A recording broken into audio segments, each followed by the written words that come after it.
So here is again 20 question remaining, जो हम लोग एक शॉर्ट में करने वाले हैं।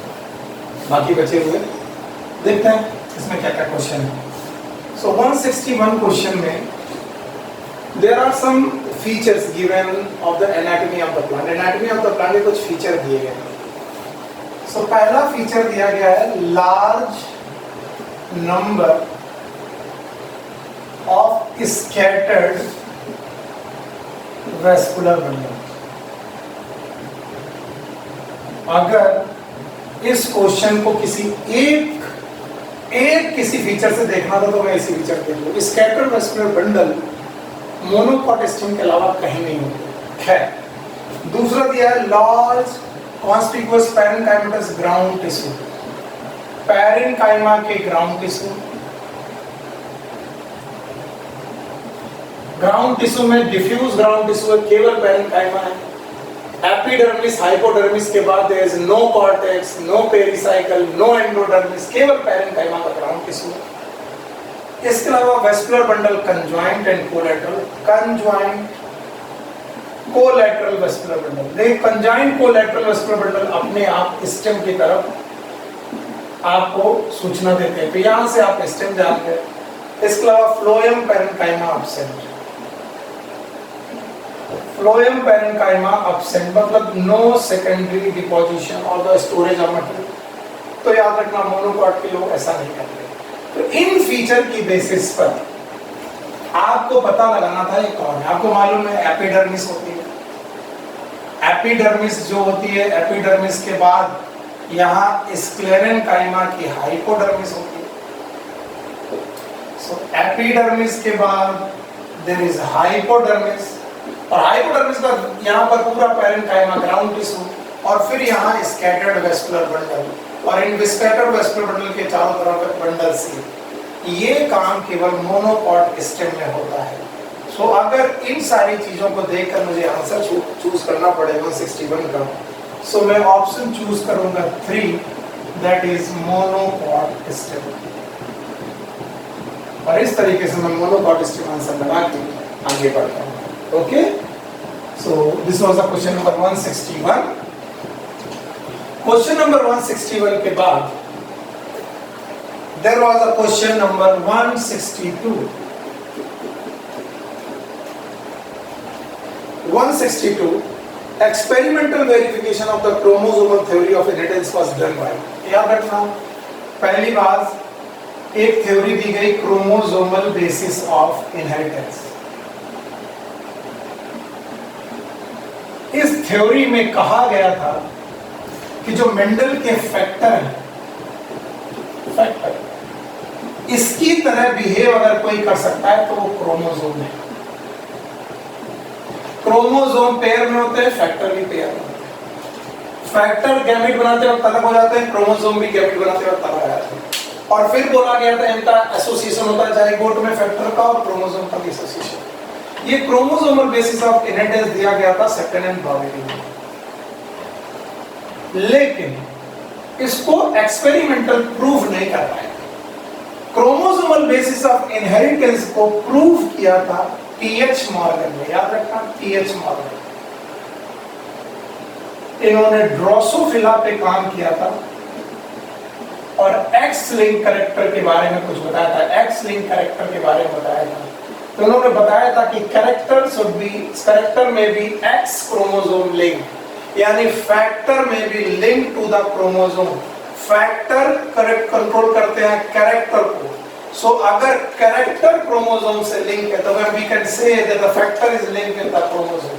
सो उन्होंने देखा था दुनिया में कुछ ऐसे कैरेक्टर हैं जो एक्स लिंक है, तो ऐसे कैरेक्टर जो एक्स लिंक है वो ऐसे फैक्टर को लेके चल रहे हैं जो एक्स लिंक है।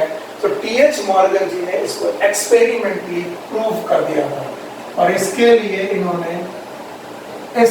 इन्होंने ड्रोसोफिला को लिया था। तो experimental proof was given by TH Morgan. तो मुझसे अगर कोई पूछे कि 162 में एक्सपेरिमेंटल वेरिफिकेशन का आंसर क्या होगा, so I will go with the second option that is T H Morgan. अगर मैं टीएच मॉर्गन के साथ जाऊंगा तो मेरा ऑप्शन सही हो जाएगा। ओके, तो 162 के बाद हमारे पास एक और छोटा सा क्वेश्चन आता है एंड दैट क्वेश्चन इज 163। देखते जाइए आप लोग। There is a question number 163 और ये 163 क्वेश्चन जो है वो बैसिलस थुरिनजेनेसिस बैक्टीरिया से। क्यों दैट बैसिलस थुरिनजेनेसिस जो एक बैक्टीरिया है, ये क्रिस्टल प्रोटीन बनाता है, क्रिस्टल प्रोटीन, जिसे हम लोग क्राई प्रोटीन भी बोलते हैं, जो कि एक प्रोटॉक्सिन है। आप इसको बोलेंगे प्रोटॉक्सिन है, जिसे हम लोग बीटी टॉक्सिन भी बोलते हैं।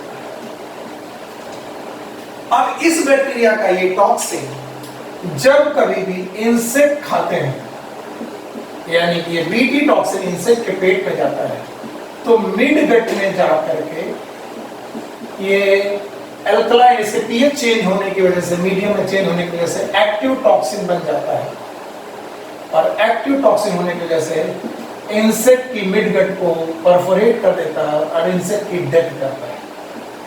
तो अगर मैं बैसिलस थुरिनजेनेसिस को यूज करके कोई क्रॉप बना रहा हूं, जिसमें बैसिलस थुरिनजेनेसिस की कोई क्रॉप बनाई, तो उस क्रॉप को अगर कोई खाएगा तो मरेगा। लेकिन याद रखना, उस क्रॉप को खाने पर हर आदमी नहीं मरता, केवल इंसेक्ट मरते हैं। याद रखना, this BT toxin is insect specific, ये सबको नहीं मारती, इंसेक्ट को मारती है। तो क्वेश्चन पूछा गया है 163 में कि बीटी कॉटन वैरायटी, यानी बीटी कॉटन की जो वैरायटी है, इस वैरायटी को हमने जो बीटी बैसिलस थुरिनजेनेसिस की मदद से बनाया है, develop by the introduction of the toxin gene Bacillus thuringiensis is resistant to, ये किसके लिए रेजिस्टेंट है? तो आंसर लगना चाहिए third, and that should be the insect pest. ये इंसेक्ट पेस्ट के लिए रेजिस्टेंट है और आपको ये आंसर लगाना चाहिए। तो इसका आंसर 163 का मेरे पास ये होना चाहिए आंसर थर्ड, जिसमें इन्होंने बैसिलस थुरिनजेनेसिस से बनने वाली बीटी कॉटन वैरायटी को किस इंसेक्ट, किसके लिए, किस पेस्ट के लिए बेटा रेजिस्टेंट माना है, वो आपके सामने है। Now select the correct statement, और अगेन एक हार्मोन से रिलेटेड क्वेश्चन है। आइए देखते हैं question number 164। Select the correct statement, यहां पर हमें करेक्ट स्टेटमेंट को सेलेक्ट करना है। याद रखना, इन्होंने पहला स्टेटमेंट दिया insulin act on pancreatic cell and adipocyte. So याद रखना, insulin secreted by pancreatic cell, not act. यहां पर एक्ट नहीं करता, तो ये तो ऑप्शन गलत है, ये स्टेटमेंट गलत है। दूसरा है इंसुलिन एसोसिएटेड विद हाइपरग्लाइसीमिया, नहीं, इंसुलिन ग्लूकोज के लेवल को डाउन करता है ब्लड में, ब्लड में ग्लूकोज के लेवल को डाउन करता है, तो ये हाइपोग्लाइसीमिया करता है। लेकिन यहां पर हाइपरग्लाइसीमिया दिया गया है, ये गलत, ये भी गलत है, तो ये भी ऑप्शन गलत हो गया। फिर थर्ड ऑप्शन दिया है glucocorticoid stimulate gluconeogenesis, yes, glucocorticoids, cortisol इसका बढ़िया एग्जांपल है। यस, ये ब्लड में ग्लूकोज की लेवल को बढ़ा देते हैं by the process gluconeogenesis.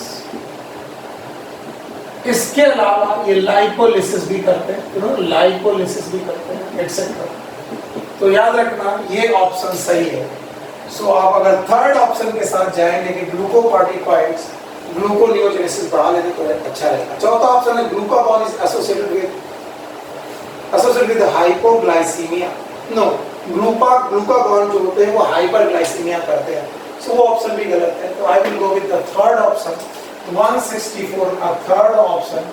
So option will be glucocorticoids, they will cause gluconeogenesis।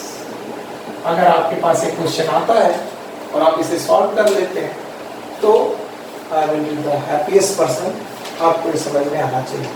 Thank you very much. इसके बाद 164 के बाद हमारे पास एक अगला क्वेश्चन आता है और उस क्वेश्चन को हम लोग सॉल्व करने जा रहे हैं and that question is question number 165। Question number 165 और यहाँ पर इन्होंने इको आर फर्स्ट का यानी रेस्ट्रिक्शन एंडोन्यूक्लियस है, रेस्ट्रिक्शन एंजाइम है, इको आर फर्स्ट का पैलिंड्रोमिक सीक्वेंस पूछा है। सो ये पैलिंड्रोमिक सीक्वेंस जो है आपको याद रखना है। It will be from 5 prime direction to 3 prime direction. It is GAATTC। अगर GATTC 5 prime to 3 prime direction है तो G के सामने आएगा C, A के सामने T, A के सामने T, T के सामने A, T के सामने A, C के सामने G, 3 के सामने 5 और इसके सामने A। It is GATTC from 5 prime to 3 prime and from 3 to 5 it is CTTAAG। तो पैलिंड्रोमिक सीक्वेंस और इसका आंसर होगा थर्ड। 165 में ये ऑप्शन थर्ड में दिया गया है। सो आप इसे 165 थर्ड ऑप्शन के साथ जाइए। ओके, सो 165 के बाद हम लोग क्वेश्चन नंबर 166 की तरफ चलते हैं। Okay, so question number 166। इस क्वेश्चन में इन्होंने पूछा है कि इन्होंने दो कंपाउंड चाहिए रेस्पेक्टिवली। एक में हो ग्लाइकोसिडिक बॉन्ड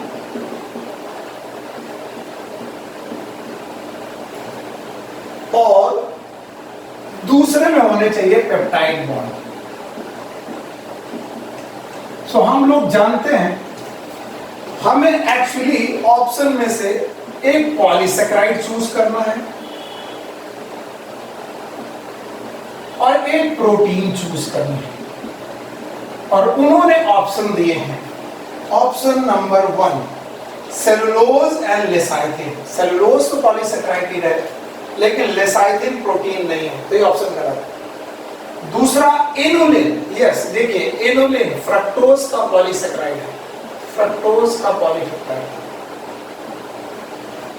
और दूसरा दिया है इंसुलिन। इंसुलिन एक हार्मोन है जो प्रोटीन नेचर का है। सो प्रोटीन नेचर का हार्मोन है इंसुलिन, तो inulin and insulin should be the answer. तीसरा ऑप्शन उन्होंने काइटिन एंड कोलेस्ट्रॉल दिया है, कोलेस्ट्रॉल अगेन लिपिड है। फिर इन्होंने ग्लिसरॉल और ट्रिप्सिन दिया, ग्लिसरॉल अल्कोहल है। सो ऑप्शन होगा नहीं, ऑप्शन होगा इनुलिन एंड इंसुलिन जो मेरे पेपर में सेकंड ऑप्शन में दिया गया है। आप लोग इनुलिन और इंसुलिन लगाइए, इसमें से एक होगा इनुलिन जिसमें ग्लाइकोसिडिक बॉन्ड है और दूसरा होगा इंसुलिन जिसमें पेप्टाइड बॉन्ड है। और इस तरीके से क्वेश्चन नंबर 166 पूरा हो गया। क्वेश्चन नंबर 166 के बाद there is one more question, question number 167। Question number 167 ये नाइट्रोजनेस एक्टिविटी रूट नोड्यूल में नाइट्रोजन फिक्सेशन की इक्वेशन है। सो नाइट्रोजन फिक्सेशन की अगर इक्वेशन आपको आती है तो काम बन जाएगा। याद रखना, nitrogen 8 electron 8 proton plus 16 ATP के साथ नाइट्रोजनेस एंजाइम की प्रेजेंस में ये मॉलिक्यूल एक्ट करते हैं और क्या क्या बनता है। 2 मोल अमोनिया बनती है, साथ में हाइड्रोजन बनता है, साथ में 16 इनऑर्गेनिक फॉस्फेट बनते हैं। तो बोलते हैं नाइट्रोजन फिक्सेशन वाली इक्वेशन में जो प्रोडक्ट बनते हैं वो क्या है। तो प्रोडक्ट अमोनिया भी बनती है और हाइड्रोजन भी बनता है। तो इन्होंने क्वेश्चन पूछा है the product of reaction catalysed by nitrogenase. Nitrogenase reaction के नाइट्रोजनेस एंजाइम के द्वारा जो रिएक्शन कैटलाइज हो जाती है रूट नोड्यूल में, उसमें क्या क्या प्रोडक्ट बनते हैं। So option should be second and तो मैं सेट F3 पढ़ा रहा हूँ। Answer should be second and it should be ammonia and hydrogen. 2 product बनेंगे, एक बनेगा अमोनिया, दूसरा बनेगा हाइड्रोजन। और अमोनिया और हाइड्रोजन ये दोनों प्रोडक्ट इसका आंसर होगा। Option will be the second option. Okay, 167 के बाद हमारे पास ये इक्वेशन याद रखनी चाहिए, nitrogen 8 electron 8 proton 16 ATP 2 ammonia hydrogen और इनऑर्गेनिक फॉस्फेट। एनसीईआरटी का डायरेक्ट क्वेश्चन था, आपको मालूम होना चाहिए ना। 167 के बाद there is one more question, it is 168। 168 में क्वेश्चन मेंस्ट्रुअल साइकिल से दिया गया और मेंस्ट्रुअल साइकिल में हार्मोन कंट्रोल से इक्वेशन दी गई। वैसे तो मैं सारे हार्मोन का ग्राफ यहाँ पर बना सकता हूँ, लेकिन आप एनसीईआरटी देखें तो बढ़िया है। आपको देखना है कि अगर मैं डे 1 ये मानता हूँ और डे 14 ये बीच का मानता हूँ और डे 28 ये मानता हूँ, तो जो डे 14 है ये ओव्यूलेशन का डे है, ओव्यूलेशन का डे है। तो इस ओव्यूलेशन के डे में कौन कौन से हार्मोन पीक पे होते हैं, ये क्वेश्चन। एक तो आपको मालूम है यहाँ पर LH पीक पे होता है, LH। इसके अलावा FSH भी पीक पे होता है, डायग्राम देख लीजिएगा, FSH भी पीक पे होता है, FSH भी पीक पे होता है। साथ में एक और हार्मोन होता है that is known as oestrogen. Oestrogen की भी एक्टिविटी पीक में ही होती है। तो याद रखना एस्ट्रोजन भी पीक में होता है इवोल्यूशन के दौरान। अगर ये ग्राफ आप सही ढंग से देखते हैं, ये दोनों हार्मोन पिट्यूटरी हार्मोन है और ये वाला ओवेरियन हार्मोन है। अब इन्होंने क्वेश्चन हार्मोन रिलेटेड पूछा है, तो जैसे ही कभी कभी मेंस्ट्रुअल साइकिल में ओव्यूलेशन आता है, हम ओव्यूलेशन को हमेशा LH के साथ LH सर्च के साथ हमेशा देखने की कोशिश करते हैं, जो हमने रखा है। इसीलिए ज्यादातर लोग LH ढूंढते हैं क्वेश्चन को। क्वेश्चन था which of the following hormone level will cause the release of ovum from the Graafian follicle। Graafian follicle से कौन सा हार्मोन ओव्यूलेशन में हेल्प करेगा। वैसे इसका आंसर LH होना चाहिए, लेकिन ऑप्शन में LH देखते हैं।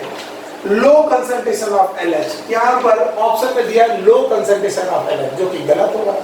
दूसरा है लो कंसंट्रेशन ऑफ FSH, ये भी गलत होगा क्योंकि FSH भी बढ़ रहा है, LH भी बढ़ रहा है, तो इन दोनों ऑप्शन गलत है।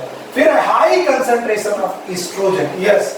तो 168 में जो थर्ड ऑप्शन है that is high concentration of oestrogen, मैं इस ऑप्शन के साथ जाऊंगा।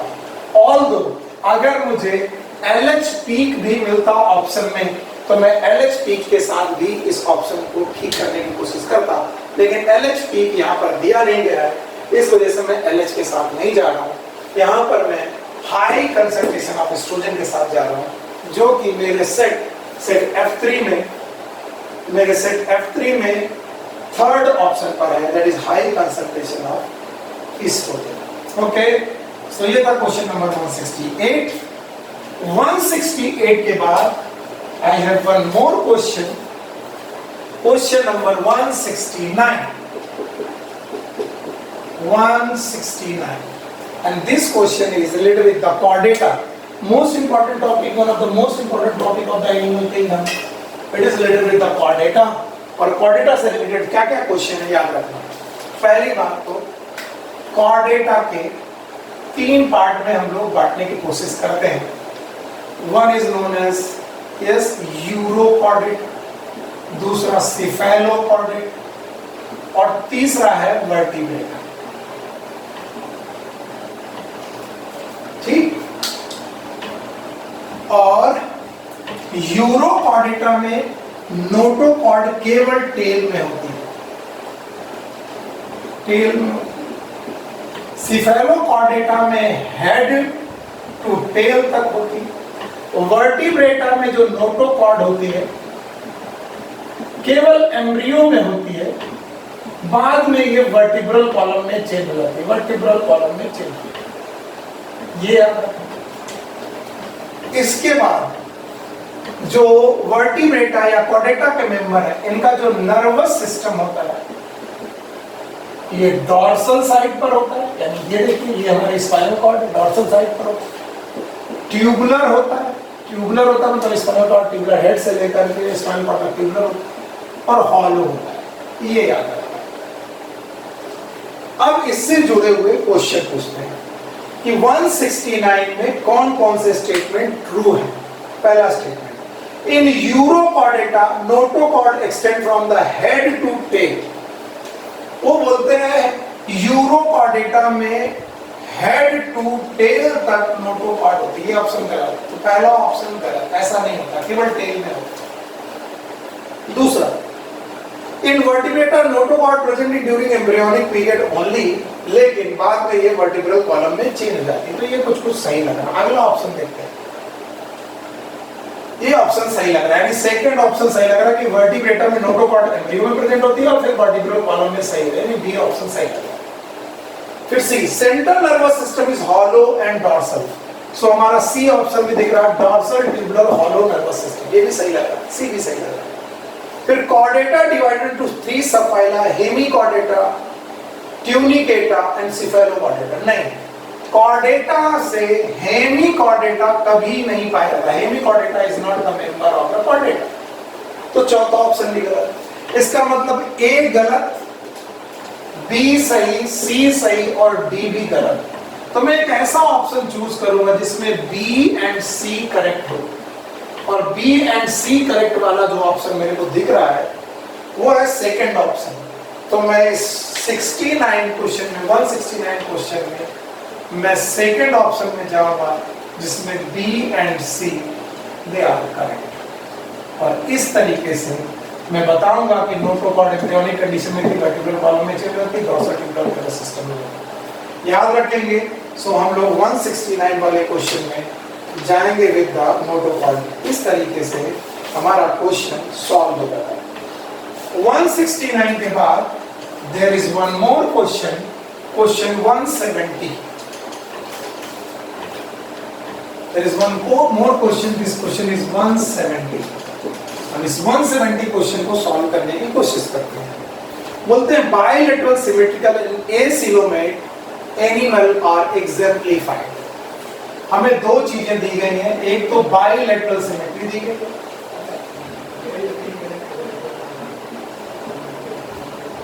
और एसिलोमेट दिया गया, एसिलोमेट।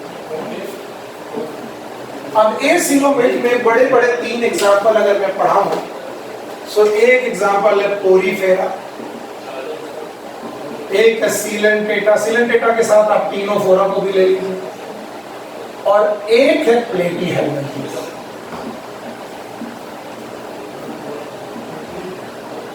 लेकिन अगर मैं बायलैटरल सिमेट्री में जाऊं तो Porifera almost asymmetrical, bilateral symmetry नहीं होती। सीलेंटेटा में रेडियल सिमेट्री, ये भी गलत हो गया। तो हमें एक ऐसा बंदा चूज करना जिसके पास बायलैटरल सिमेट्री और वो एसिलोमेट हो। प्लेटीहेल्मिंथेस इसके एग्जांपल आते हैं। सो मेरे हिसाब से बायलैटरल एसिलोमेट कंडीशन में जो एग्जांपल आएगा, आंसर आएगा, the answer will be 4th मेरे बुक में दिया गया है, एंड दैट इज प्लेटीहेल्मिंथेस। सो आप प्लेटीहेल्मिंथेस के साथ जाइए। प्लेटीहेल्मिंथेस वो मेंबर है जो बायलैटरल सिमेट्री के साथ एसिलोमेट कंडीशन में जाते हैं। तो इस तरीके से हम लोग 170 तक पहुंच जाते हैं, यानी लगभग 80 क्वेश्चन सॉल्व कर लेते हैं। आखिरी के 10 क्वेश्चन उनको भी देखते हैं, इसी सेट में देख लेते हैं और खत्म करते हैं जल्दी से खत्म करते हैं इसको। Now here is question number 171।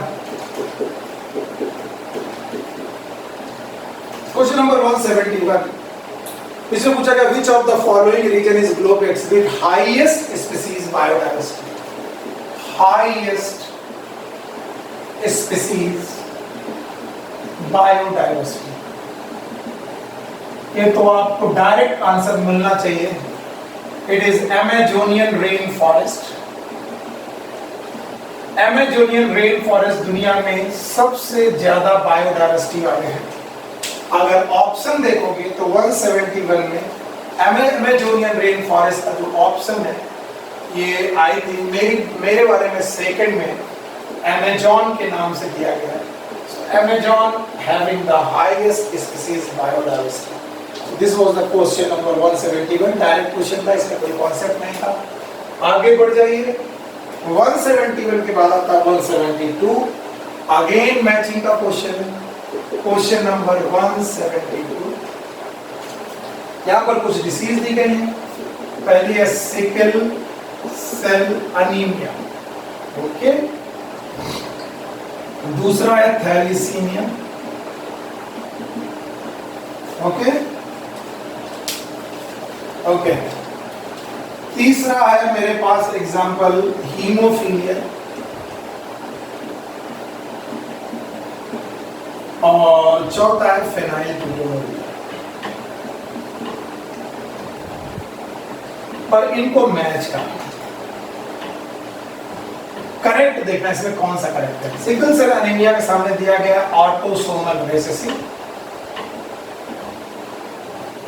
और साथ में क्रोमोसोम दिया गया है 11। चलिए, हमें नहीं मालूम क्रोमोसोम एनसीईआरटी में नहीं दिया, लेकिन इतना मालूम है ऑटोसोमल रिसेसिव। फिर थैलेसीमिया में दिया गया है X link.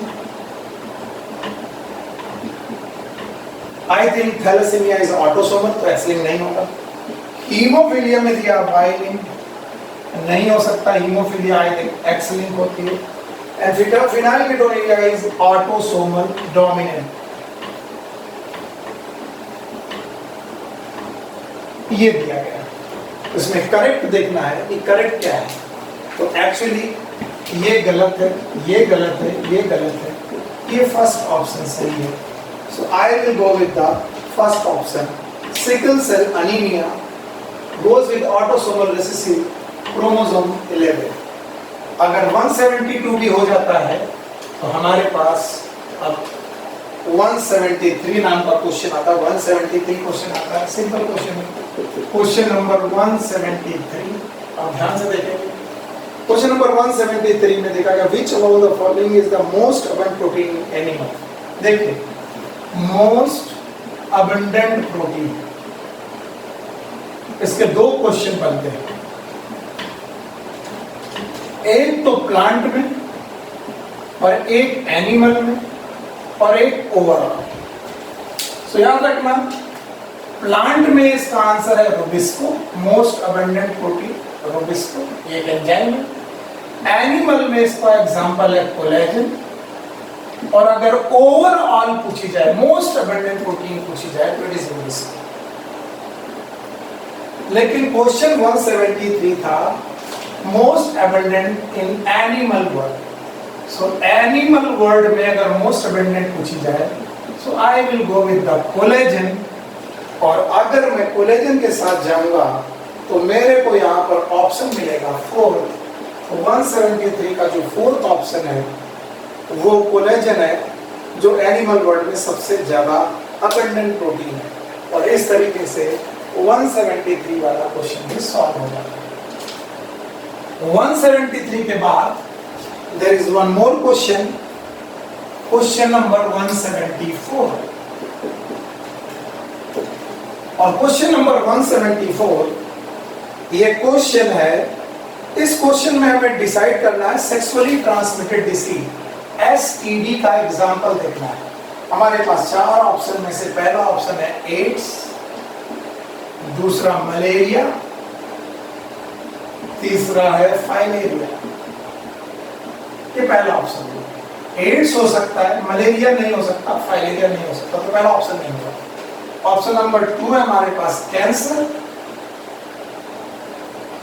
Ads, syphilis. Syphilis आपको मालूम होगा कैंसर सेक्सुअल ट्रांसमिटेड डिसीज में। तीसरा ऑप्शन है गोनोरिया। ओके, गोनोरिया हो गया। इसके बाद आपका एक ऑप्शन है, गोनोरिया के बाद है आपके ऑप्शन सिफिलिस, बिल्कुल सही। और इसके अलावा है जेनाइटल हर्पीस। यस, एकदम सही, ये सही है। ये निजीरिया गोनोरिया नाम के बैक्टीरिया से होती है, ये ट्रिपोनेमा पैलिडम नाम के बैक्टीरिया से होती है, और ये एचएसवी नाम के वायरस होती है, हर्पीस सिम्प्लेक्स वायरस। तो I will go with the third. ऐसे फोर्थ ऑप्शन भी है जिसमें मलेरिया अगेन पूछा गया है। सो मलेरिया तो आपको मालूम है मच्छर के काटने से होता है, सो फोर्थ ऑप्शन नहीं होगा। So I will go with the third option. So 174 में third option, that is gonorrhoea, syphilis and herpes. ये वाला ऑप्शन जो होगा गोनोरिया, सिफिलिस और herpes.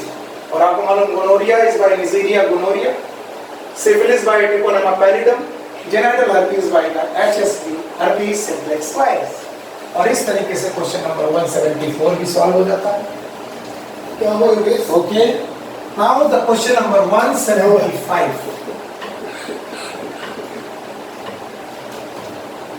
Question number 175। Question number 175 में आपको इन्होंने एग्जाम्पल दिया है वाटर में पाए जाने वाले हाइड्रोफाइट्स का। इनमें से दो इमर्ज प्लांट बताए इन्होंने, एक है वाटर हाइसिंथ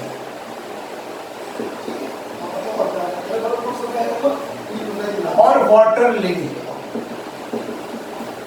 ये पानी में रहने के बावजूद भी इनका जो पॉलिनेशन होता है, याद रखना, वो पानी के द्वारा नहीं होता, क्योंकि ये इमर्ज प्लांट है, इमर्ज है।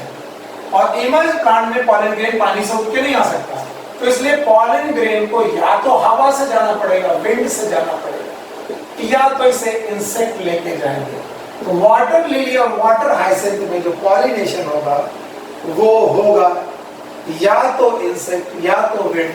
तो आया 175 में मैं थर्ड ऑप्शन में जाऊंगा, आइदर बाय इंसेक्ट और बाय विंड। इंसेक्ट और विंड के द्वारा ये बेटा मूव करेगा, पॉलिनेशन होगा। तो क्वेश्चन नंबर 175 में the answer will be either insect और विंड, ये पॉलिनेशन करेंगे। ओके, वाटर हाइसिंथ और वाटर लिली का क्वेश्चन हो गया। ये सिंपल क्वेश्चन है, एनसीईआरटी की लाइन से। सो 175 के बाद देयर इज लास्ट 5 क्वेश्चंस, और इनको भी जल्दी से देख लेते हैं और फिर हम लोग इसे खत्म करते हैं। Next question is question number 176। In gel electrophoresis separated DNA fragment can be visualized with the help of, you know that gel electrophoresis में एक हम लोग इलेक्ट्रोफोरेसिस प्लेट लेते हैं। आपको मालूम है इलेक्ट्रोफोरेसिस प्लेट में हम लोग कैथोड और एनोड बनाते हैं। कैथोड लेते हैं, एनोड लेते हैं, कैथोड की तरफ वेल्स बनाते हैं और इनमें डीएनए डालते हैं। डीएनए बेटा अपनी साइज के हिसाब से मूव करता है। जो डीएनए जो यहाँ पर सेपरेटेड डीएनए है, इस सेपरेटेड डीएनए को हमें विजुअलाइज करना है। तो इसको हम लोग इथीडियम ब्रोमाइड नाम की डाई में डालते हैं, इथीडियम ब्रोमाइड। और इथीडियम ब्रोमाइड डालने के बाद हम इसे यूवी रेज में देखते हैं, और जब हम इथीडियम ब्रोमाइड से यूवी रेज में देखते हैं तो ये ऑरेंज बैंड की तरह दिखाई पड़ता है। सो क्वेश्चन जेल इलेक्ट्रोफोरेसिस में इन्हीं ऑरेंज बैंड से बेटा था, रिलेटेड था। तो बोल रहे थे in gel electrophoresis separated DNA fragment can be visualised with the help of, so I will go with the second option. पहली बात तो ETBR, इथीडियम ब्रोमाइड डाई लेंगे और साथ में यूवी रेज लेंगे। इथीडियम ब्रोमाइड डाई और यूवी रेज की मदद से हम लोग इन ऑरेंज बैंड को देखेंगे। इसके बाद आपको मालूम है यहाँ से कट करके इन्हें इल्यूट कर लेते हैं, इल्यूशन करते हैं। इथीडियम ब्रोमाइड डाई और सेकंड ऑप्शन था एंड यूवी रेज। सो 176 के बाद द 177, क्वेश्चन नंबर 177। यस, इस क्वेश्चन को ध्यान से देखते हैं। Secondary metabolite such as nicotine, एक निकोटीन है, स्ट्राइकनिन है और इसके अलावा इन्होंने कैफीन दिया। बोलते हैं कि ये जो सेकेंडरी मेटाबोलाइट है इनका क्या यूज है। याद रखना ये सेकेंडरी मेटाबोलाइट प्लांट्स में पाए जाते हैं और ये टॉक्सिक है, और टॉक्सिक होने की वजह से ये ओवर ग्रेजिंग से बच जाते हैं पौधे। यानी अगर कोई भी जानवर इन्हें खाने आएगा तो याद रखना इनको खाते ही बेटा उसको टॉक्सिसिटी हो जाएगी। तो ये पौधे प्लांट में ये मटेरियल एक तरीके से ओवर ग्रेजिंग यानी इसको खाया ना जाए, ओवर ग्रेजिंग को प्रिवेंट करते हैं। और ओवर ग्रेजिंग को प्रिवेंट करते हैं इसका मतलब ये डिफेंस मैकेनिज्म से रिलेटेड है। सो याद रखना ये जितने भी सेकेंडरी मेटाबोलाइट हैं ये डिफेंस मैकेनिज्म से रिलेटेड है। तो क्वेश्चन नंबर 177 का option should be first in F3 set that these secondary metabolites are related with the defense mechanism. Okay? इतना पढ़ लेने के बाद I am going to describe 3 more. Number 1 is 178. Question number 178. Question number 178 है, how many true breeding plant varieties did Mendel select as a pair? बहुत simple question है। 7 character लिए थे मेंडल ने और हर कैरेक्टर की 2 variety. For example height, so height की 2 variety, tall and dwarf. मान लो हमने बोला फ्लावर पोजीशन, सो फ्लावर पोजीशन की 2 वैरायटी, एक टर्मिनल और एक एक्सियल। मान लीजिए आपने बोला सीड कलर, तो सीड कलर की 2 वैरायटी, एक येलो एक ग्रीन। आप लिखते जाइए। तो इन्होंने 7 कैरेक्टर ली थी और हर कैरेक्टर की 2 वैरायटी, तो 7 into 2 दैट इज 14 वैरायटीज। तो मेंडल के बारे में बोला जाता है, मेंडल वर्क विथ, मेंडल साहब के बारे में बोलेंगे, Mendel work with 7 characters and 14 varieties. Her character की 2 वैरायटीज। तो आपको इसमें से चूज करना था, how many true breeding plant varieties did Mendel select as a pair which was similar except in one character with contrasting trait, that is 14. Option number 1, that is 14. I will go with the 14 varieties. And now the next is question number 179.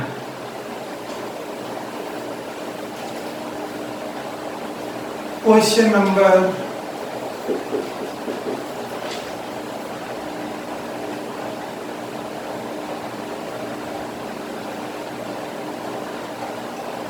Question number 179 और 179, which of the following is not the attribute of the population? So यहाँ पर population attributes के बारे में बात की गई है। Population attributes की हमने एक लिस्ट बनाई थी, वो मैं आपके सामने रख देता हूँ, फिर एक एक करके देख लेंगे क्या ऑप्शन है। एक तो birth rate, death rate, sex ratio, age distribution etcetera, बहुत सारे, जिनमें से birth rate related with the natality और death rate related with the mortality. इन्होंने पूछा which of the following is not an attribute of population. Population का कौन सा एट्रीब्यूट नहीं है, और यहां पर इन्होंने एग्जांपल दिया species interaction. Yes, species interaction is not attribute of population. अगर यहाँ पर population interaction होता तो there may be a complexity, वहाँ पर हमारे लिए आफत हो जाती है। Population interaction में आ जाता आपको symbiosis, parasitism, predation, commensalism, amensalism.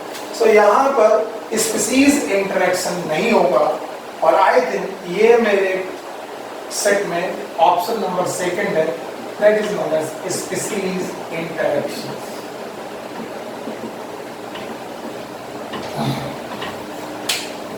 Okay, now the last question of the today's paper, and this question is question number 180। यहां पर यूवी रेज के हार्मफुल इफेक्ट के बारे में।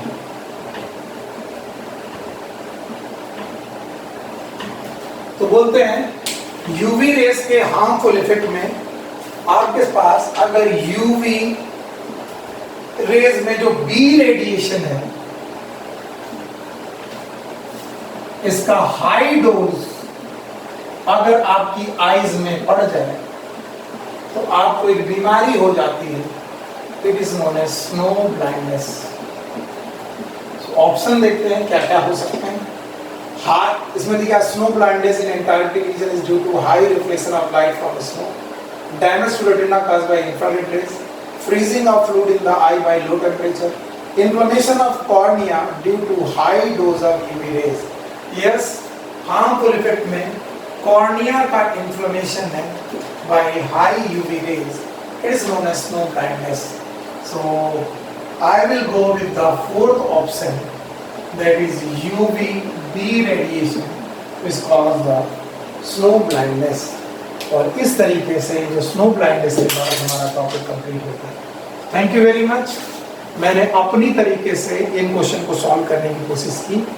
नो डाउट देयर में बी 1 or 2 क्वेश्चंस और मे बी मोर जिनमें answer मेरे बाकी कोचिंग से साथ डिफर कर सकते हैं. बिल्कुल हो सकता है, सबकी अपनी अपनी सोच है. तो there must be some controversy also. अगर ऐसा कुछ हो जाता है तो आप मुझे मत मानिएगा, किसी और को मत मानिएगा. एनसीईआरटी में दी गई जो चीज़ें हैं उनको फॉलो करिएगा, ठीक है. And thank you very much. आप सब लोग अपने अपने क्वेश्चन को काउंट करिए और बताइए मेरे नंबर पर. मैंने आपको पहले नंबर दिया ही था, उस नंबर पे बताइए आपके कितने मार्क्स सही हुए और आप कैसा करें. Thank you. Take care. Good luck. Bye bye.